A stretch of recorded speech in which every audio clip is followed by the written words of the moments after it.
Bury the Archduke with an empire's lamentation. Let us bury the Archduke to the noise of the mourning of a mighty nation, mourning when their leaders fall. Warriors carry the warrior's pall, and sorrow darkens hamlet and hall.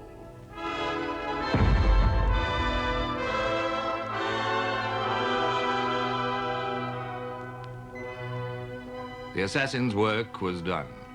The mortal remains of the Archduke Franz Ferdinand were returning home for burial.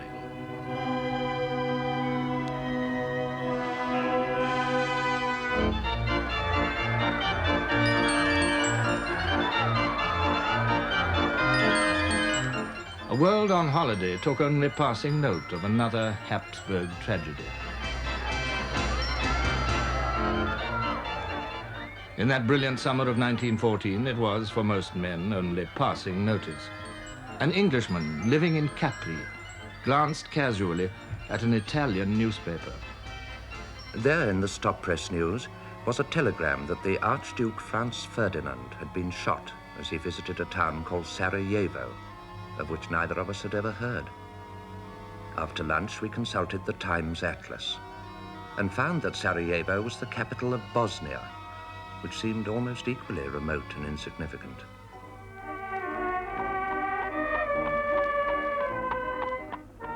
A few days later, the same man, traveling through Paris back to England, bought a French paper at the Gare du Nord. There was an article in it headed Sarajevo, and for a moment, so faint had been the original impression, I wondered where I had seen that name before. Sarajevo, Sunday. After the crime, reprisals. Violent anti-Serb demonstrations have taken place. More than 200 Serb houses have been sacked and their occupants maltreated. Martial law has been proclaimed.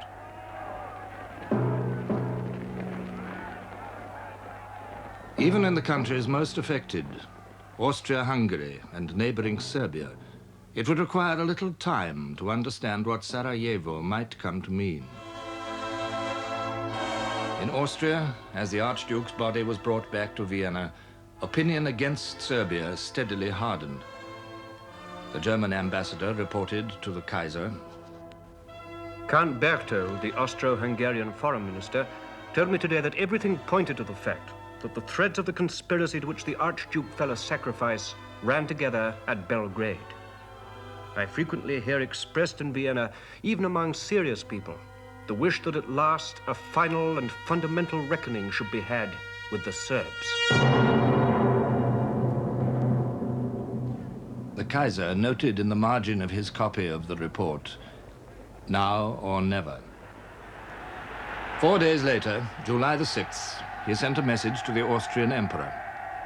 The Emperor Franz Joseph may rest assured that His Majesty will faithfully stand by Austria-Hungary, as is required by the obligations of his alliance and of his ancient friendship.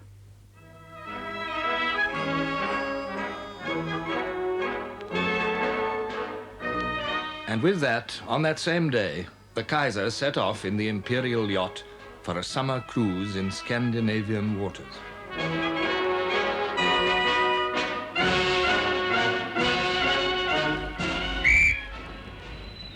This was the holiday season everywhere, and the sea was calling. Emperors and princes, soldiers and statesmen, rich men and poor men, it was holiday time for all.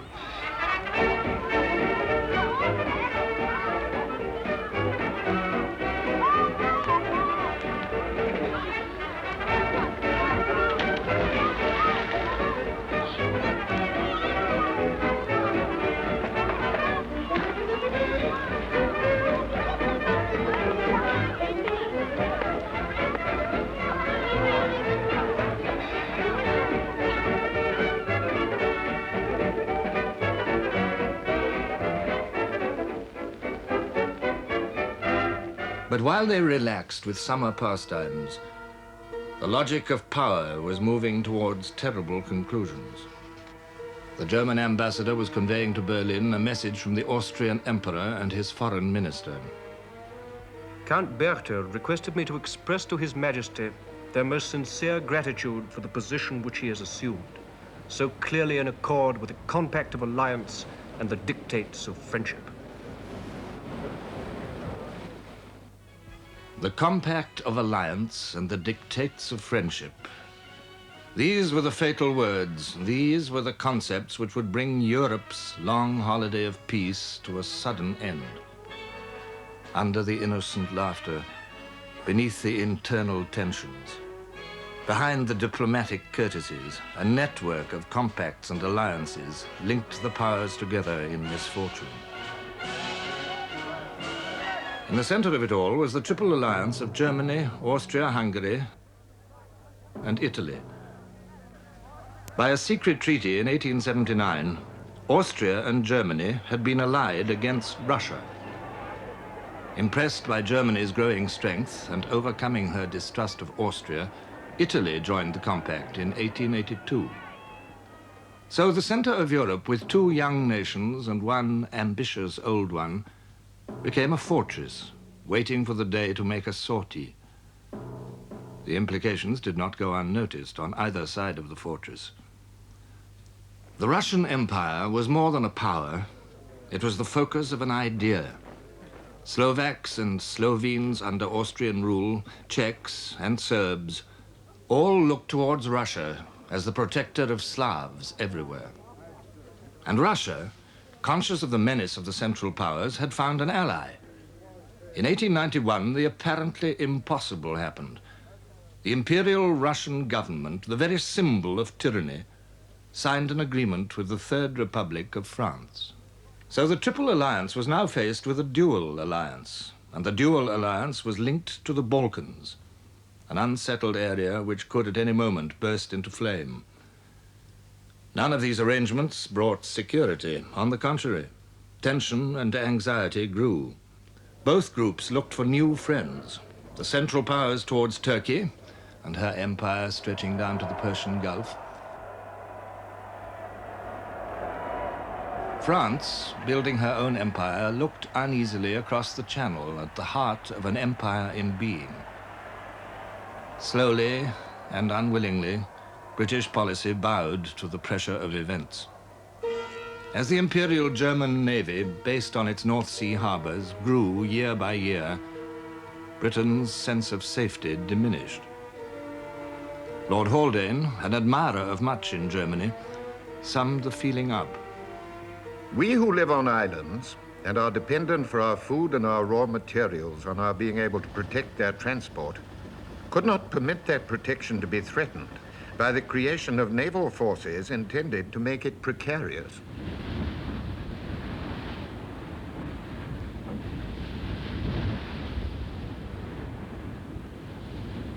Colonial disputes with France became unimportant. The Entente Cordiale was forged. In 1906, military discussions began between the two countries. These completed a process described by Winston Churchill, all that subterranean, subconscious movement whereby the vast antagonisms of the Great War were slowly, remorselessly, inexorably assembled.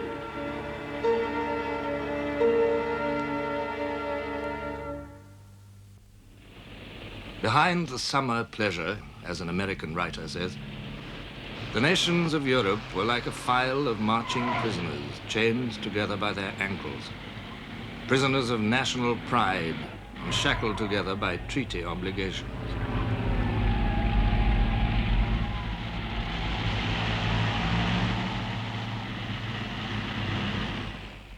Britain's entente with France was followed by an understanding with France's ally, Russia. And on July the 20th, 1914, the French president, Monsieur Poincaré, arrived on a state visit to Russia, designed to strengthen that alliance. The particular purpose of this visit was to emphasize the military ties between Russia and France, which were quite precise. In 1912, the Russian General Staff had agreed that the Russians would march on the 15th day of mobilization. That was merely their advance guard, precursor of the millions who might follow. The Russian steamroller. 36 divisions of cavalry, 114 divisions of infantry, over 2.5 million men, with limitless reserves behind them. If they could be armed, if they could be equipped, if they could even be mobilized. Mostly peasants, the vast majority of the Russian soldiers were illiterate, and many of their officers little better. Few of their generals had studied war. Corruption and inefficiency went hand in hand among their officials. And at the court, there was strong pro-German feeling centered round the Tsarina. She is a cousin of the German Kaiser. She is deeply religious. She hates the fashionable world of the court. She is convinced that all Russia needs is the Tsar, the church, and the people.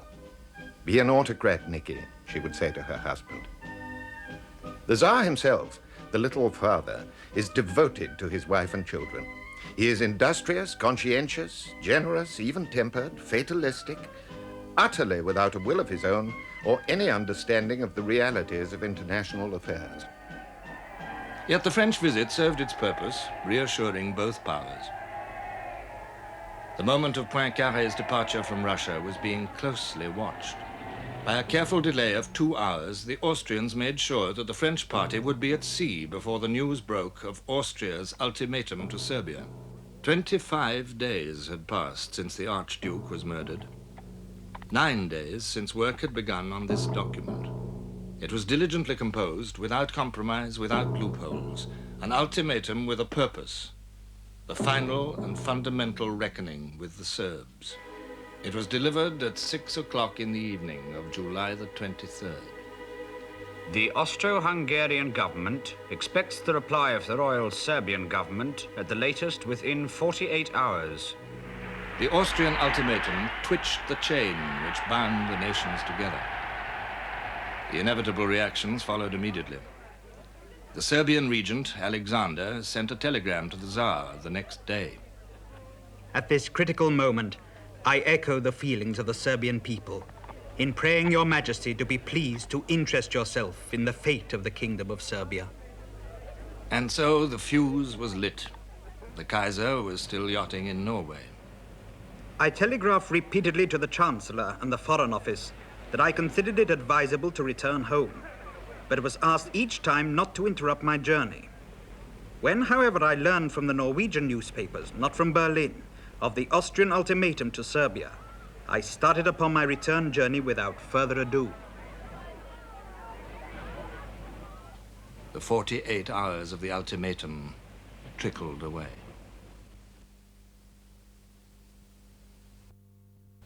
The Serbs gave way on almost everything, and for the rest appealed to Austrian loyalty and chivalry. But the Austrian ambassador in Belgrade packed his bags and left. On July the 28th, Austria-Hungary declared war on Serbia. The Tsar promised the Serbs his support, and on the 29th, Russia proclaimed mobilization along the Austrian frontier. The German Imperial Chancellor, Bethmann Hollweg, instructed the ambassador in St. Petersburg, Kindly call attention to the fact that further confirmation of Russia's mobilization measures would force us to mobilize. And in that case, a European war could scarcely be prevented.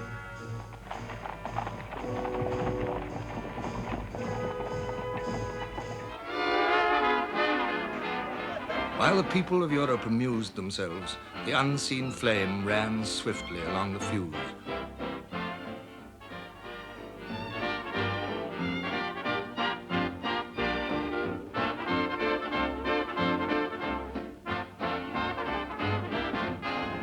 The moment of mobilization in each country was the moment when the war plan took effect.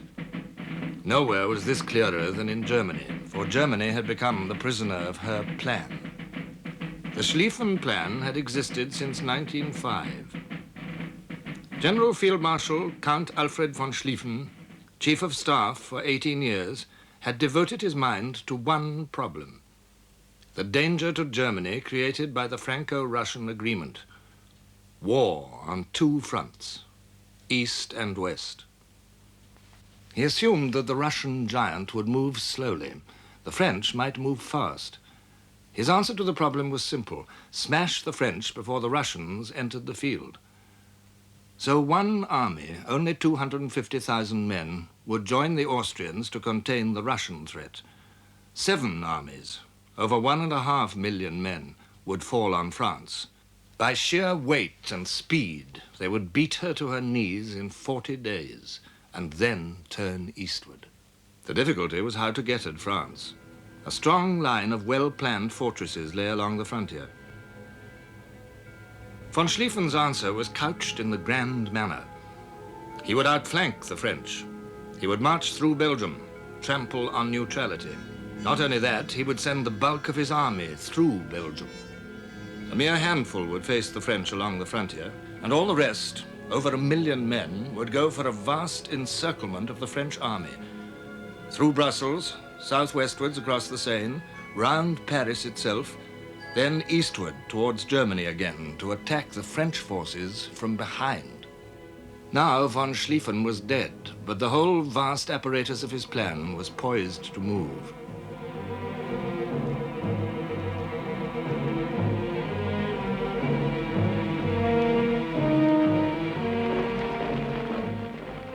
July the 29th was the decisive day of crisis.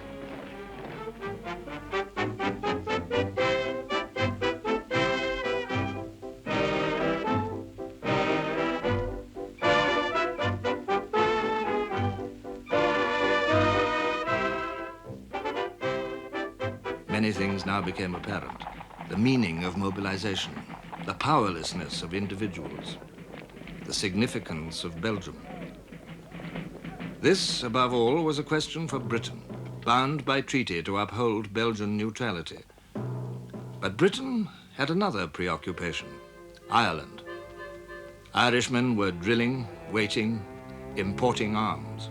The Liberal government, backed by over 80 Irish MPs in the House of Commons, was determined to give home rule to Ireland. The Conservative opposition, headed by Sir Edward Carson, supported the resistance of the North. Ulster Protestants violently opposed a measure which would subject them to the Catholic South.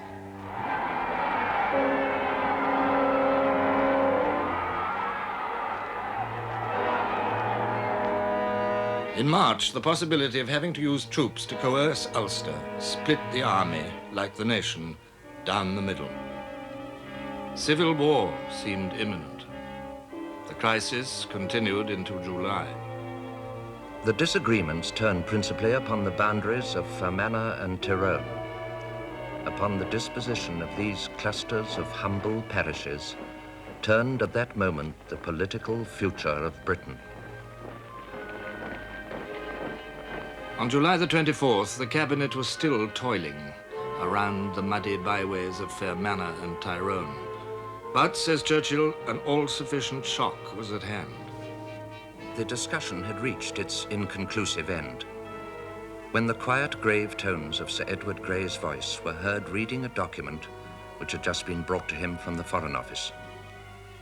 It was the Austrian note to Serbia. As the reading proceeded, the parishes of Fermanagh and Tyrone faded back into the mists and squalls of Ireland, and a strange light began immediately to fall and grow upon the map of Europe.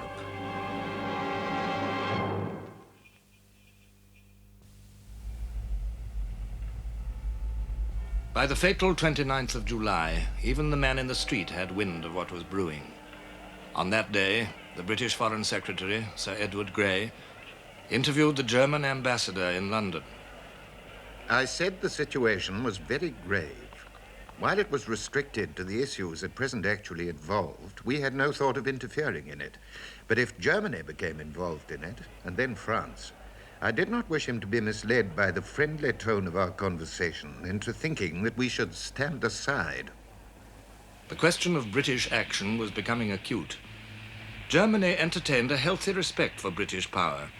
The Royal Navy's grip on the world's trade, the financial grip and resources of the City of London, the potential of British industry, the raw materials of the empire, the actual possession of riches and might for which Germany was still striving.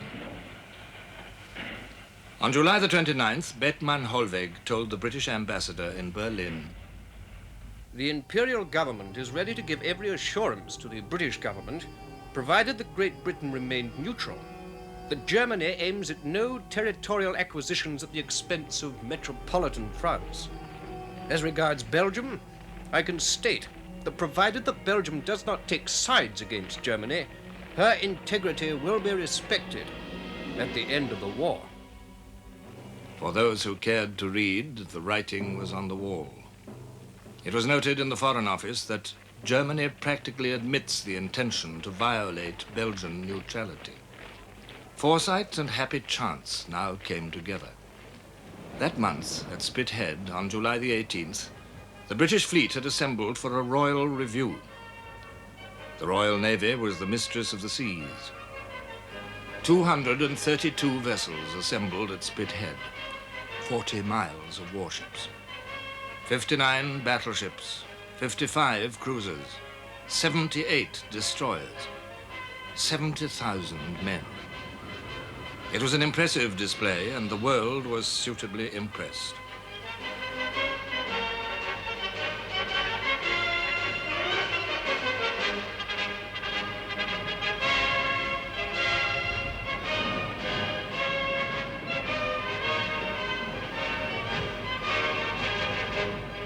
On July the 29th, the fleet was due to disperse. The First Lord of the Admiralty, Winston Churchill, decided otherwise. Admiralty to Commander-in-Chief Home Fleets, July 28th, 1914, sent 5 p.m. Tomorrow, Wednesday, the First Fleet is to leave Portland for Scapa Flow. Destination is to be kept secret. And so, in secrecy, the last act of July the 29th took place. The Royal Navy on its way to its war station.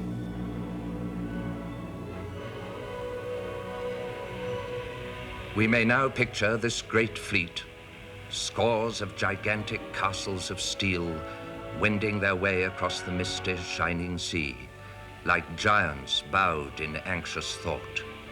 18 miles of warships, bearing with them into the broad waters of the north the safeguard of considerable affairs. The king's ships were at sea.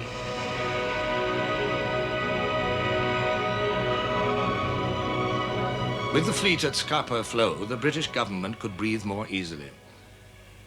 The days of France's agony were now beginning. For in France also, mobilization was part of a plan, and the government of the Republic was as much a prisoner of its plan as were Russia and Germany. On July the 29th, the French Minister of War signed an order for the concentration of the covering forces behind which the French army would assemble. France's plan was in motion. It was very simple. Relying on the Napoleonic principles of speed and violence, the whole French army was prepared to hurl itself across the German frontier. In one vast phalanx, it would sweep towards the Rhine, catching the Germans off balance. The object was to defeat them before their own plans could take effect. It only awaited the word.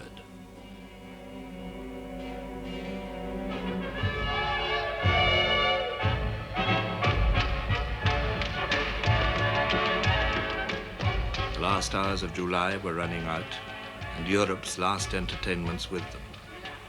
British people were still going off for continental holidays, but the flame on the European fuse had nearly reached the powder.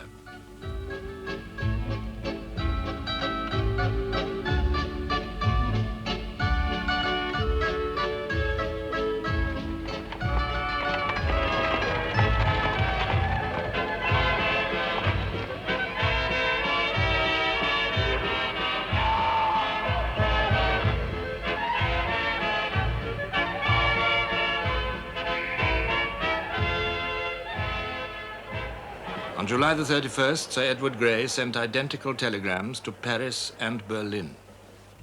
I trust the situation is not irretrievable. But in view of prospect of mobilization in Germany, it becomes essential to ask where the French government is prepared to engage to respect neutrality of Belgium, so long as no other power violates it. A similar request is being addressed to the German government. It is important to have an early answer. The French government replied at once. They would respect Belgian neutrality, unless violated by another power. Germany did not reply directly.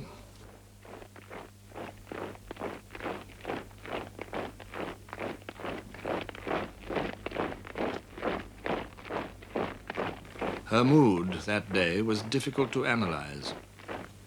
A British diplomat in Berlin was watching it closely. The people looked serious, but not in any way depressed. The song Deutschland über alles was continually heard. Otherwise, there was very little evidence of Jingo sentiment. There was a feeling difficult to describe of something like electricity in the air. In the neighborhood of Berlin, the stations are surprisingly empty. In the suburbs, where one ordinarily finds large crowds, the streets are empty. A serious expression marks the travelers. Certain acts of the German government heightened the tension. 1:45 p.m., Germany declares a state of danger of war, the immediate prelude to full mobilization. 3:30 p.m., the German government addresses Russia and France. Russia is told that unless she demobilizes within 12 hours, full mobilization in Germany will follow. The German ambassador in Paris is told that mobilization means war. France is asked for guarantees of neutrality. Events were moving rapidly out of the control of monarchs and statesmen. The spectre of war was no longer an imagination of cranks, but obvious to all, solid and menacing. In Paris, sensation followed sensation. There was the trial of Madame Caillot, wife of the combative, controversial socialist ex-premier. In this drama of love and politics, a beautiful woman has shot dead the editor of Le Figaro because he had wronged her husband and published a number of his political and love letters. The story of an intrigue almost beyond the novelist's imagination, this trial has magnetized all France.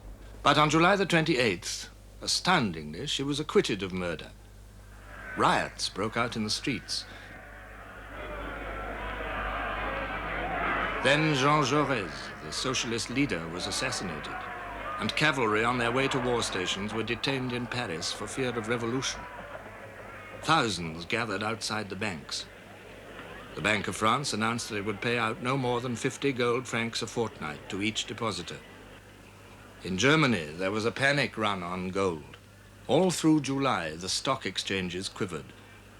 The British Chancellor of the Exchequer, Mr. Lloyd George, wrote, "On the 27th, the volume of selling became such that the foreign exchange market in New York gave way. From New York, this breakdown spread to other foreign exchanges generally. It affected Britain to a special degree, since London was the financial center of the world. In the last week of July, there was every prospect of such a crash in London as had never been known." On July the 31st, as war evidently came nearer, Lloyd George told his friend, Lord Riddle, "All the bankers and commercial people are begging us not to intervene. The governor of the Bank of England said to me, with tears in his eyes, 'Keep us out of it. We shall all be ruined if we are dragged in.'" On that day, Friday the 31st, the stock exchange closed. The bank rate went up to 8%. The Bank of England asked for permission to issue notes instead of gold. The oppression of imminent catastrophe lay on all men.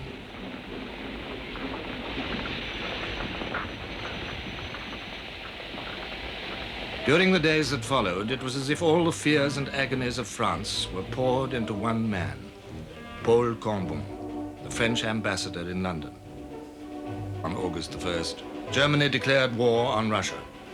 General mobilization was decreed in Germany and France. No one doubted what this meant. Paul Cambon bluntly asked Sir Edward Grey, Is England going to wait until French territory is invaded before intervening? If so, her help might be very belated. I said that we could not propose to Parliament at this moment to send an expeditionary force to the continent. Such a step had always been regarded here as very dangerous and doubtful, unless our interests and obligations were deeply and desperately involved.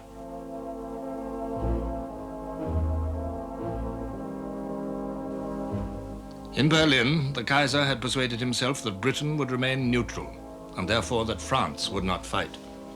He called for champagne and summoned his chief of staff, von Moltke. Now we need only wage war against Russia. So we simply advance with the whole army in the east. But it was too late.